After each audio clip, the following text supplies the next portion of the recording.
Hi everyone, this is Dr. Raquel Butler from Integrated Veterinary Therapeutics. And Sophie Vandenberg from Equine Postulate. And we welcome you to the Equine Functional Posture Podcast, your ultimate source for insights into the influence of functional posture on biomechanics, health, and overall well-being of horses. Whether you're a seasoned equestrian, an equine professional, or simply a horse enthusiast, this podcast is designed to help you understand the critical aspects of functional posture. Tune in each week as we discuss practical tips, delve into expert interviews, and explore the latest research in the impact of functional posture on equine anatomy, physiology, movement, and more. Let's create a world where we empower our horses to be in a mental, emotional, and physical balance. Hi everyone, welcome to today's Equine Functional Posture Podcast. Just before we jump in, I just wanted to let you know that there's a free posture and behaviour masterclass coming up that I'm running on the 18th of January. So you can sign up via the link in the show notes. It's a great opportunity to kind of gain a lot more information about that connection. So I hope to see you there. Today we've got a very exciting episode for you. We're both probably very passionate about, and it's why we hate, and I don't use that word that often in this podcast, but why we hate with a passion ear twitching. And we're going to give you the anatomical rundown of why it's a bad idea. And it's like one practice in the horse world that I think should be, well, there's actually quite a few that I think should be banned, but it's definitely on the list that it should be banned, and we need to understand its application, and, how we can avoid it much better. So how are you going today, Soph? Doing very well. Yes, both very passionate. I can hear it in your voice, how passionate you are about this topic. I am too, particularly doing stuff with foals. And just the fact that it's preventable, like it's something we don't have to do. So we're going to talk about that at the end as well. Just the fact that this is something you can prepare for and avoid having to use. Yeah, and like it's really most commonly used in foals, but not always. And unfortunately, vets are the worst culprits for it because they're trying to, they've got to get the job done. They need to, do whatever they need to do. They need to do it now. But, as we know from Lily Wilson, who's been a vet on our podcast, and she's all about what's it called, compassionate care for the horse. Is that the I right? think there's a term for it's Oh, cooperative care.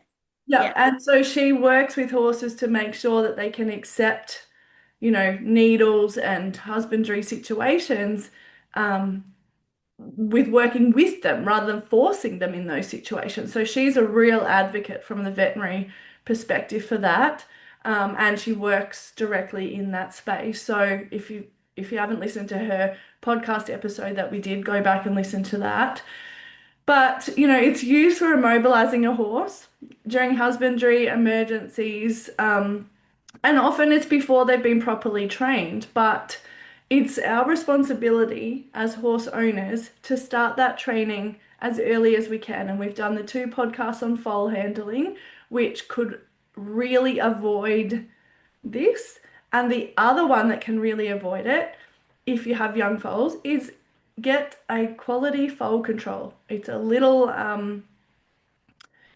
apparatus that Like a harness basically that goes around the horse, and they have like almost a handle, like your foal becomes a little handbag because you hold them on top of their back, and it's very good in the very beginning. They can't run off. and it's Immunity. so safe because no legs are getting pulled, no heads are getting pulled, no ears are getting pulled. Like you're actually creating a safer feeling for the foal and for them to accept whatever needs to be done. I love my clients who've trained their foals with the foal control because it also makes it safer for me as well as the foal. So yeah, like we really want to recommend against ear twitching. It has so much impact, which we're going to talk about. The structures that are affected by ear twitching are so sensitive, and I've dissected a few foals, and the muscles around the ear are like paper thin. And I've also dissected a lot of horses and seen damage to the ear canal, damage to the cartilage, damage to the structures around the ear.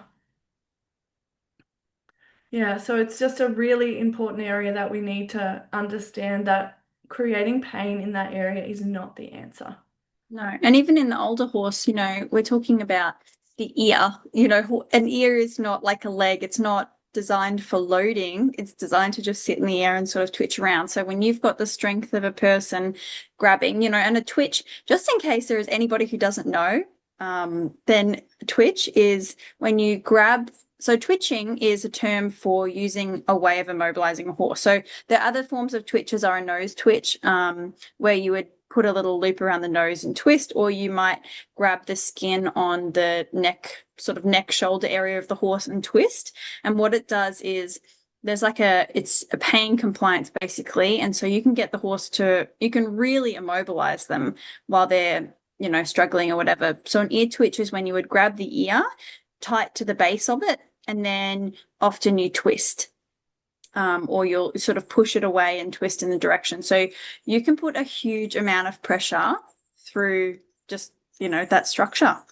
Because the Yeah. ear naturally has a lot of motion, like it's made to, especially with the horse, like it's made to be able to swivel so that they can hear and react to any potential dangers. So it's got a lot of it's got a lot of potential for movement. Yes. Coming from all the different directions of which the connections are held. So why don't we go ahead and list off some of the structures of the ear? Yeah, so when we were preparing this list, we are like, whoa, there's even more structures Even than more than we thought. we think. So there's the cartilage of the ear, the cartilage of the ear canal, and the scudiform cartilage, which sits on the front, kind of protrudes out from the ear, which a lot of the muscles attach to. Then there's the parotid gland, which sits just behind the jaw in between the mandible and C1. Then I'm going to list off the muscles. So, scutallo-auricularis muscle, superficial and deep.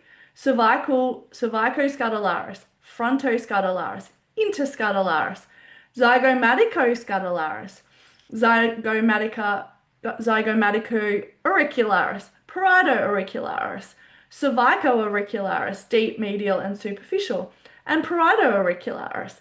They're just all of the muscles that are involved in ear motion. And then you're going to list off the nerves. The nerves. And so you've got your auriculopalpebral nerve, the fascial nerve branches. So you've got the rostral and the auricular nerve. The rostral and the auricular one. Rostral auricular nerve, the trigeminal nerve. So you've got the lingual nerve. So the trigeminal nerve is the really big nerve coming down the side of the face. It's associated with head shaking. So trigeminal nerve branches include the lingual nerve, mandibular nerve, the frontal nerve, the lacrimal nerve, the auriculotemporal nerve, masseteric nerve. You also have the vagus nerve, super important. And you've also got the glossopharyngeal nerve, which has a tympanic nerve branch as well. So there's also the otic ganglion, so a cluster. And some of these nerves form the tympanic plexus that sits caudal, so which means behind to the base of the ear. And these are really important. So nerves for sensory and motor function. So that means taking on information and causing movement of the facial muscles. They contribute to taste, they contribute to smell, and also the production of saliva. So they're really, really important. Yeah, and the vagus nerve, I mean, it's important for like a lot of functions, like its relationship to the gut and everything, which we're going to talk about. So you just listed like 14 nerves there. And then we have the bony connections. Now, I was recently teaching, and there was a skull of, I think it was a 4.5-year-old.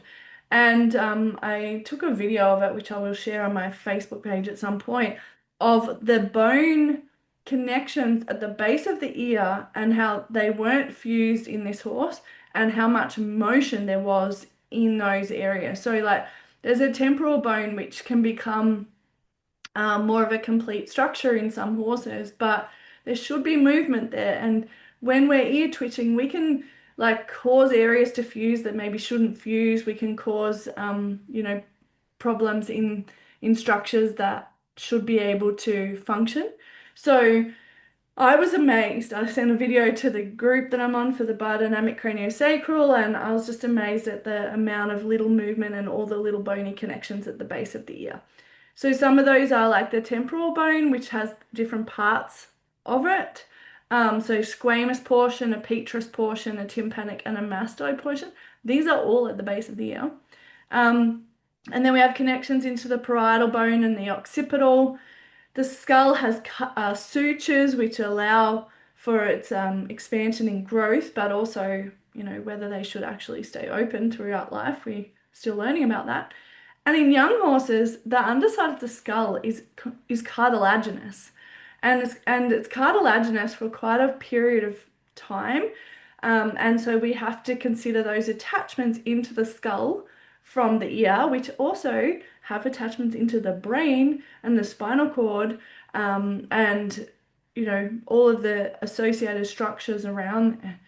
So yeah, the tympanohyoid joint is obviously a passionate area of mine. But the tympanohyoid joint is the connection of the stylohyoid, which is the long portion of the hyoid bones, into the base of the ear. And that's right at the base there, right where we're twisting. So we can then have an effect on hyoid function, on tongue function, on lip function, on facial muscle function, on ear function, on the fact that we can affect hearing. And we might not even, it's not easy to kind of recognize horses that have affected hearing. So and they're tiny. Like there's 3 tiny bones inside the ear, and they themselves, they're sitting in these tiny pockets of fluid. Like they're very, very sensitive, very small, very pressurized little spaces, but fascia connects all of those again. Fascia runs along the top of bone, it runs around sacs of fluid. So any fascial pull that you have in there is going to still have an effect on that whole space. Yeah, it's really, we cannot we can't reiterate how sensitive these structures are and how complex these structures are. We've just listed off at least 12 small delicate muscles, 14 extra delicate nerves, and then these bony structures, cartilaginous and fascial structures and connections that have connections to the entire body. So when the ear canal, when there's, sorry, hang on, I'll just reverse that. The consequences of ear twitching, what are some of those? So just before we move on to, I want to mention, don't forget, we also have arteries and nerves. And so they're traveling around arteries, yeah. Like that whole space there's a lots of highways of blood traveling through there as well, and they're very, very important. Yeah. So when we're talking about consequences, a lot of them are just the mechanism of what we're doing. So you're pulling, you've got a torsion action, and you've got just a huge amount of strength. Also pulling away from the head. Often, if the horse pulls away, I have ear twitched. I've ear twitched plenty in lots of situations. I've done many learnings, and I've had to face lots of truths about the fact that, the amount of force putting through tiny heads. So the fact that, you can pull on the ear as well. So you can damage the ear canal, cartilage in that space, but also just the tissue. You can damage that scudiform cartilage, the little lip that runs out the front, and also the muscle attachments. And they are really important for ear motion and function. So the ability to lay the ear flat, to twist it forward and swivel around back to listen to the rider as well. And also just, they flap for flies. They actually have a lot of function there. The horse twists their head and they flick around. You can damage the nerve. So the facial nerve is there. You can, we've seen cases, I know I've been with you, seeing horses that have damaged nerves there and ended up with paralysis on half of the face. There's also the fact that you can have a big change in function. So as you're talking about, you've got the hyoid and the tongue. There's the hyoid connection into the skull. You can have an influence on, I recently have seen a horse that had a laryngeal hemiplegia, so her larynx wasn't working, scoping, and she also couldn't have her tongue leave her mouth. And so through body work and also some other exercises, she was able to start putting her tongue in and out of her mouth, and she's scoped clean. So, you know, tension in that space, it's all linked. You can also have effects on the pole. So obviously we've spoken more about the muscles on the skull a little bit, the nerves of the skull, but right behind the ear is C1. So that's your pole. You could just even just having pull on one side, muscle damage, you can have fascial tension. The pole is so sensitive with the nuchal ligament right there as well. You've got the TM, pardon? Yep. Yeah, that space. There's also the TMJ, so that's your temporal mandibular joint, so the bottom jaw onto the top jaw, and that space is right in front of the ear as well. And it has a meniscus, that joint. So, you know, that there's a fascial pull into the meniscus as well. It's much wider joint than it looks as well, the TMJ. So you can have a lot of dysfunction there. You can also have connections into the spinal cord. So the myodural bridge sits over the pole, and that's a space where the spinal cord is only covered by soft tissue above it. So there's lots of things that happen in that space. Like I just want to say too, it doesn't always have to be an immediate or relative consequence. So you can have a horse that has an ear twitch and you have tension in that space, and then the tension compounds and you might add a halter, and the horse always has tension around the halter because it never feels good. And then you have an effect of the fascial pull down into that myodural bridge, which has a compounding effect through the spine and the health of the spine and the spinal cord. Then you may be more prone to head shaking. Everything's so linked. There's more fascial tension. If you come on from that, you can seriously affect the hind end. In your experiment, your demonstrations during dissections, and we talked about in our dissections episode, pressure on the tongue influences the hind end. So there are other fascial lines through the dorsal, deep and superficial lines of the horse that really affect the hind end. You can just have other things that remain in the head. We all know horses that kind of look like their skin is shrink wrapped to their head. Like you can see all the tiny little blood vessels and nerves, and everything is just so tight, and they grind their teeth. And also skull bone function. So you were talking before about the fact that the skull is made up of plates that are sutured together with these little zigzag bony connections, and that's how the skull grows and expands as well. So if you have a lot of pull or an asymmetrical pull or just something that's affecting them, you're going to change how they grow and how they feel as well. So lots of consequences, really. Yeah, and I think the important thing that you said there is that the consequences are not always immediate.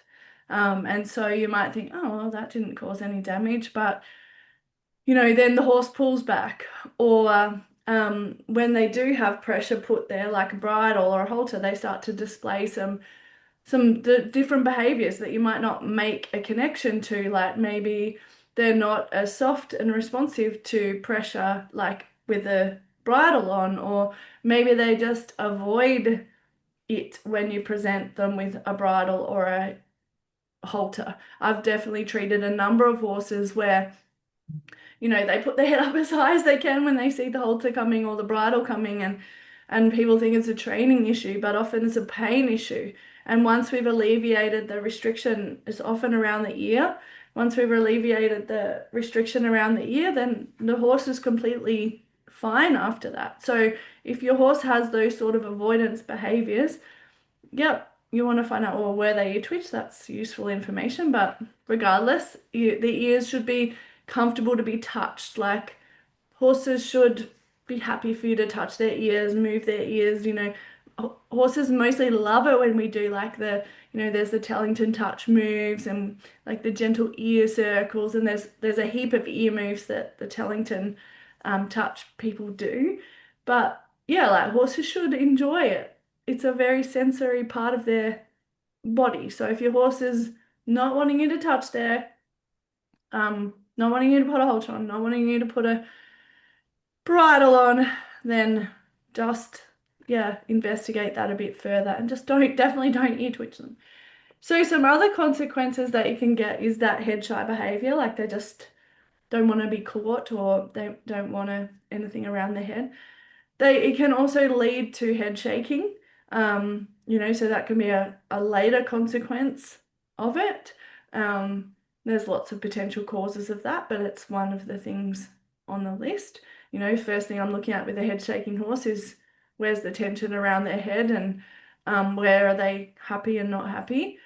You can get explosive or avoidant behaviors. So, they're fine and then they feel a little bit of pressure and then they explode. That's a real safety issue for the horse can flip over or the people can get injured.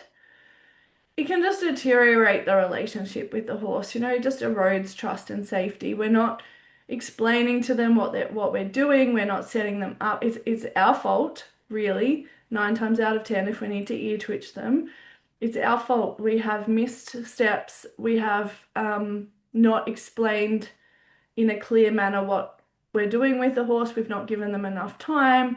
We're rushing. Yes, I know there are emergency situations where you just need the horse to stand still, but you need to understand the consequences of that and then make sure that you rectify that situation and that you've exhausted your other options, for that. Like, it's amazing how quickly training can be beneficial if you're very clear and concise about how that's implemented.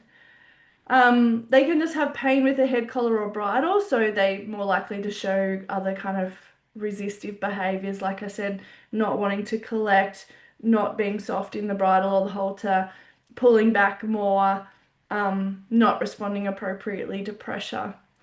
And then another consequence, which we've had a discussion about, is like just between Sophie and myself, but is there a relationship to gastric ulcers? And this has not been studied, but maybe it's something that should be studied in foals and young horses because, okay, like usually when they ear twitch, they're in a stressful situation, so it could just correspond to the situation itself. But, the effect of ear twitching on that vagus nerve, which is so important for gut function, and if that nerve is becoming stressed, strained, stretched, or unhappy, and even just in horses in general, head tension and gut issues, the relationship there between the TMJ and gut function, like we need to consider that potential relationship. Definitely. And there's just a lot of ways that you can influence that vagus nerve, like so, and you see it in other places. There's lots of other ways that we recognize and understand that the vagus nerve is being affected. This ear twitching is another relevant way because it's so close as a connection. When you look at where the vagus nerve exits and runs down right beside the ear, it's so close, so close. So, some interesting facts. The scudiform cartilage, which is what we were talking about, that kind of like, it's sort of like a circular piece of cartilage that sits in front of the Yes, like triangle. Okay, triangle piece of cartilage. It helps to direct sound waves towards the external ear. And so dysfunction of the zygomaticoscalaris muscles, so the ear muscles, which attach to the scudiform cartilage and the zygomatic arch and temporal line. So damage to these muscles can lead to partial or complete deafness. So they're really important. It's quite funny you said too, we don't recognize deafness very much in horses, but also I don't even know that I've really heard it talked about, maybe once or twice. Non-complete deafness. You see blind horses and they manage sometimes with, they miss an eye, but I really don't hear a discussion about even reduced hearing in horses. No, I think it is a difficult area to assess, and that, it's maybe a potential area to consider when horses are more reactive to sounds, or, their behavior doesn't seem to fit the noise that they've just heard, or they just don't respond to particular noises that they should respond. I mean, I know that people use like earmuffs and cotton and balls and like things to actually reduce hearing to reduce the reactivity of horses. But with those reactive horses, I'd love to look at their ears and the tension around their actual ears and skull, because that probably is why they're more noise sensitive. So, it's just another thing that we have to consider um, when we're dealing with horses, and it is a difficult area to assess, but it's really important for the horse to be able to hear well. It's part of their safety mechanism. So, yeah, I think an important aspect is that we have to take responsibility for ear twitching. It's not the horse's fault that they need to be ear twitched. If we need to ear twitch them, then apart from, like I said, there's some emergency situations, but in a lot of situations, you can make a call that we're just not going to do this today. If the horse is not able to deal with what you're asking them to deal with, and it's going to result in more force being utilized. Like I've been present in like gelding situations, like where we're gelding a horse, and the horse is not ready from a handling perspective, or the owner's got really stressed about the situation, or whatever. And it's really easy in those situations to go, well, the vet's here now, we have to get this done. This is the only opportunity. We're going to do this by whatever means. But you are you're just creating a lifelong problem potentially from that moment. And so sometimes just saying, not today, is a great option. And then leaning into courses like Lily Wilson's course, if you need to like train them with needling, or like understanding how to train horses to be able to accept husbandry practices with calm, responsive behavior, and then you're just setting them up for success in the future. And I know it's hard for the owner when the vet is like, no, come on, like, we're just going to do this. It's really hard for the owner to say, no, it's okay, I don't want to do it today. I get that position is really difficult. And to also say, like, no, I do not want my horse's ear twitched. Yeah. You're not in the power position as the owner, the vet is. And a lot of that responsibility also lies on the vet. And I'm, calling out vets in this situation to just do better and understand the the potential damage that it's causing. And it might be a quick fix for you, but the owner has to then have this horse for the rest of its life, and potentially has to manage the consequences of those actions forever. Like if there's damage that's been caused, not just physical but mental, emotional trauma as well. So yeah, like we just have to take better responsibility and recognize some of our alternatives. So which one I'm saying is just don't do it today. What's some other alternatives that you can give for people? So I think sedation can be very useful. And not using an ear twitch to get them sedated. And not using any to which get them sedated, which comes back to the owner.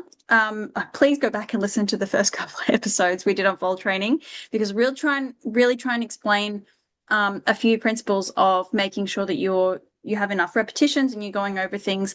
When it comes to giving sedation, you want to make sure that your horse is ready for a needle. And in order to be ready for a needle, Lily Wilson's course is really good for needle handling. But I mean, there's also, you might just need a couple of tips. You could have a look on YouTube, listen to our other episode, just go through the motions and get your horse used to being able to take that even as a very young foal. It's possible to do as a very young foal. And I also do think it's worth mentioning that if you're a vet, like I have a very good friend who often is asked to castrate horses, and she's like, that is a very big colt that's never been handled. We're putting in a crush.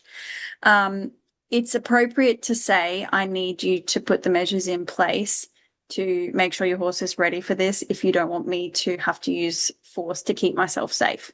Yeah, and maybe when people book in for their horse to be gelded, or especially when it's it's a elective procedure, then vets or the nurses could just say, is your horse appropriately trained or conditioned to accept needles or, you know, other people.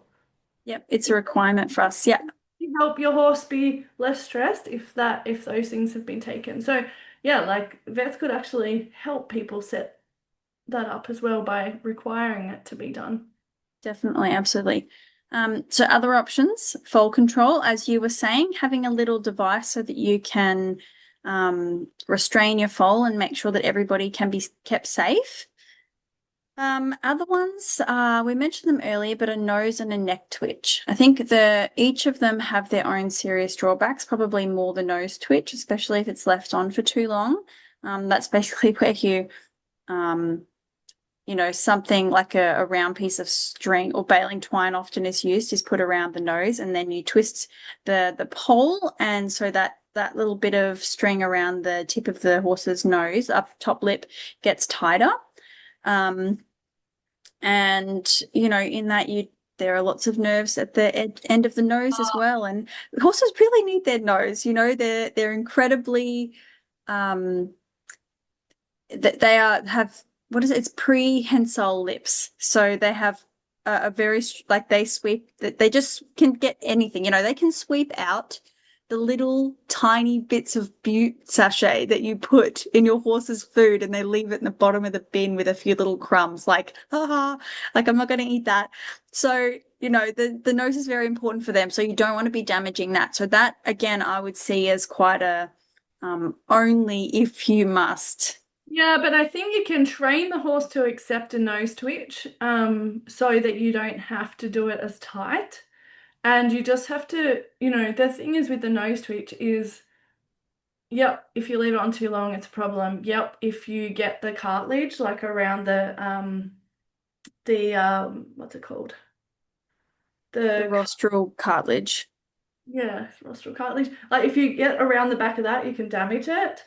But there's a lot less damage that can be done through the nose, and when it's applied appropriately, it's not, it's an immobilization. Like the horse gets immobilized from, it's not just pain that's immobilizing the horse. Like you know, it's a sensitive area that lions and things will grab to immobilize them. The alar cartilages. Alar cartilages, thank you. Yeah. So Yeah. you want to make sure you're not over the top of that, and it is a very sensory area. However, the damage is much less because the muscles are big around the mouth. Um, but still, you want to make sure that you know how to apply it correctly and that you train the horse to accept it rather than it's just in a negative situation where bad stuff happens to the horse. So, and then, there's ways that you can just put it on with your hand, that you don't even need to apply a a really, really tight twitch. Like just with your hand can be enough to mobilize them if they've been trained to it Yeah. appropriately. It's the same with the neck twitch. Like I will go to the neck twitch before I go to nose or ear. If I need to for, I don't know, if I need to keep the horse still to give them a needle, but I try to avoid it. I'd rather spend time training them, or I don't know, it's not very often, but maybe just a safety thing, like I have to work on their back end and their um, kicking. Like I really try to avoid it, but if anything, I'll go for the neck because you're twisting fascia. Like yes, there's sensitive muscles there, trapezius, it's very thin, um, but is a lot less damage that can be done there. And most horses also, it's not around their head.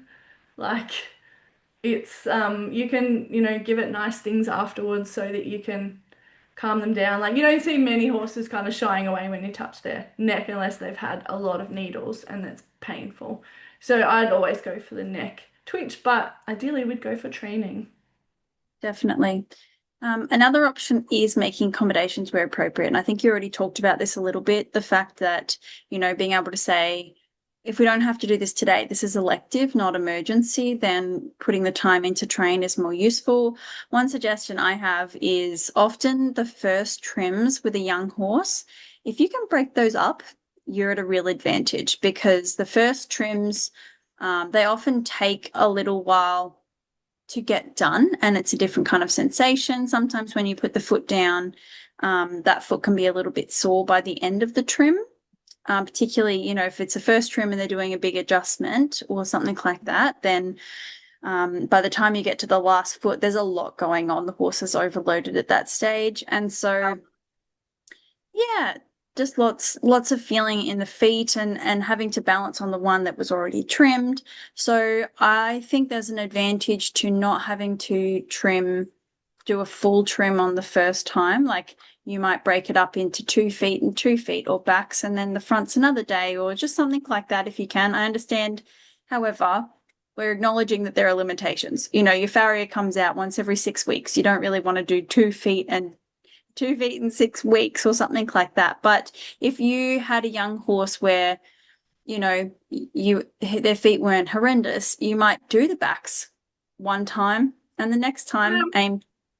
That also puts a responsibility back on the owner, like learn to trim a little bit yourself, just so that you can introduce the rasp yourself. You can do a little mini trim initially so that the horse is accepting that. Like, I think as owners, you have to take more responsibility for preparing your horses for all of Preparing those. your horses. And I've, just sometimes, you can ask your farrier if they have a creative way of doing things. Sometimes with the foals, we do both of their back feet and then we do both of their front feet. And it's a little bit different. Or sometimes we do 2 feet, and if they're getting a bit worried, we put them out for a little bit so that they can go and have a drink, a sleep, and eat, and come back and try again and have a refresh. So, yeah, just being creative. And the last one, understanding of why the horse is not behaving. So one, it allows us to be more compassionate to the horse, but it also allows us to be a little bit more focused in solving the problem. Is your horse scared because they are basically not conditioned and you're just crowding them? Like the horse is like, you may as well be a lion in Africa, coming to eat me. Are you in pain? In which case, a pain response is, it's much harder to shape a pain response than it is to just get around, the horse getting habituated and getting used to you. So the pain is going to stay. So do you need to offer a little bit of pain relief beforehand, like we're talking about, sneak some bute into their food and get ahead of the pain, or give them some analgesic, something like that? Or is there simply a lack of understanding and behavioral training, like shaping, is going to be a pathway forward?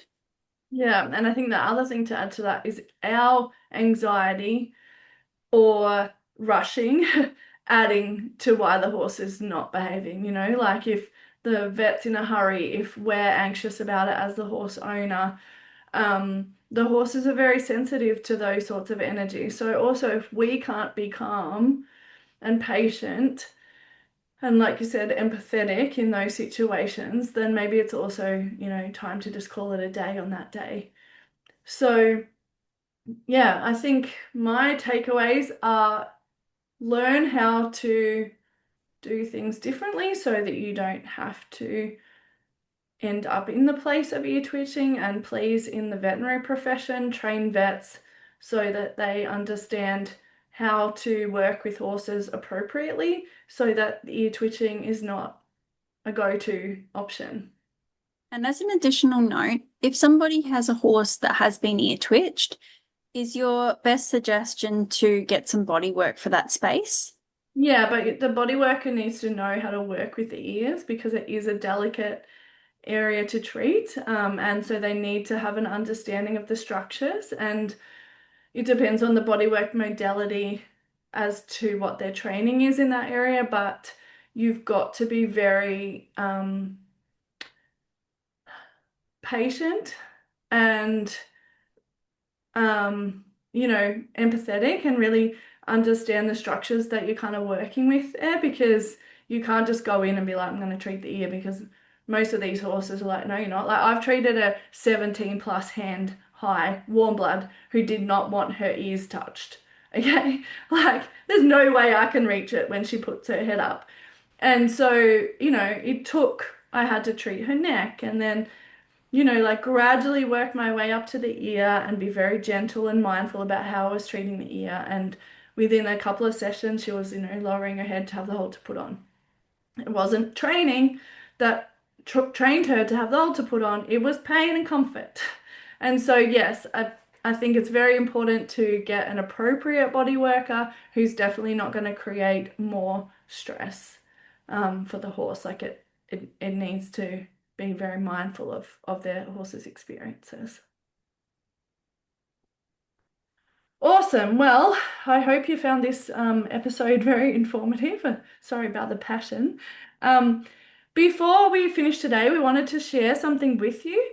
The Equine Functional Posture podcast has grown into a really special space. It's one that's focused on education, welfare, curiosity, and a deeper understanding of the horse.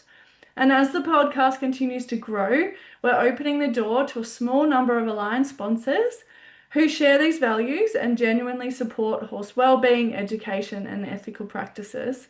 So if you're a brand, a practitioner, a business who feels connected to this work, or if you know of any that you think would be a good fit, then you're very welcome to reach out, and you'll find the details about that in the show notes. So thank you for joining myself, Dr. Raquel Butler, and Sophie Vandenberg in today's podcast. Enjoy your horse time. Please subscribe to the Equine Functional Posture podcast so you don't miss our weekly episodes, and give us a 5-star rating so we can share more valuable insights. Reach out with any listener requests for any topics that you'd like to hear us talk about. And we'll see you in the next exciting episode.